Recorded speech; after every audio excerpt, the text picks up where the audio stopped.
What's going on, everyone? My name is Josh19, and today I wanted to go over the different classes from Albion Online. So, classes in this game work a little bit different than some other MMO games.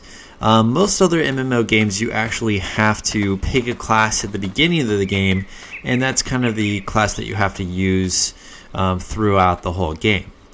Albion Online works a little bit different in terms of your class is pretty much determined by what kind of gear you actually wear. So if we take a look at, let me open up my inventory here. So right now I'm currently wearing plate armor, and I'm wearing a melee weapon. So I'm pretty much I guess you could say, warrior type class. Again, I have heavy armor and I have a melee weapon. However, at any time I can actually switch out my armor to, let's say, for example, a ranger. So now I can actually play as a ranger. I haven't unlocked as much of the higher tier for the ranger gear because I don't use it as often. So the way that it kind of works, if we look at the destiny board down here, is the more that you actually use a particular weapon or a particular armor set, the more you actually unlock it, or the higher tiers you can go.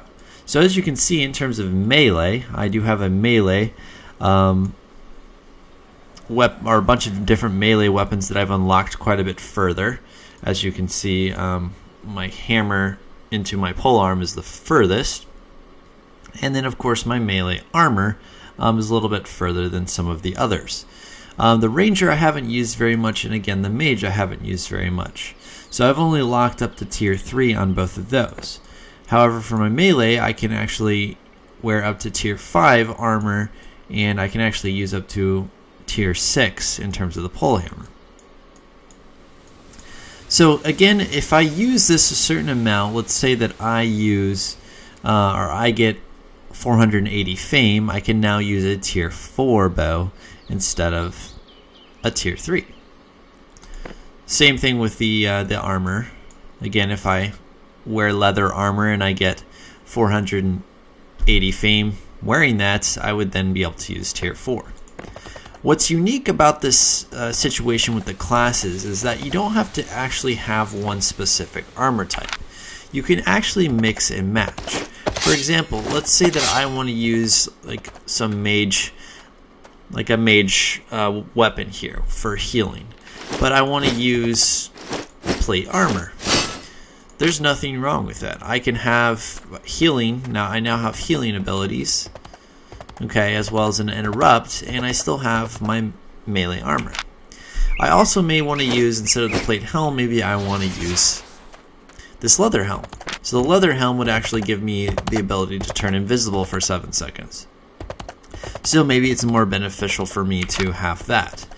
So it all depends what your playstyle is actually on what you want to use. So it gives a lot of different variety there, and each basically weapon or piece of armor that you wear actually gives you different abilities. And that's what makes it so unique and not necessarily class specific. So it gives you a lot of variety, it gives you a lot of options, and you can try a bunch of different builds that you would actually like and test out what you feel most comfortable with. So I wanted to give you guys just a brief overview of that, kind of how it works. Again, it's pretty simplistic once you understand it, but the actual understanding of it is quite important, of course, especially if you're someone who's not even tried the game yet.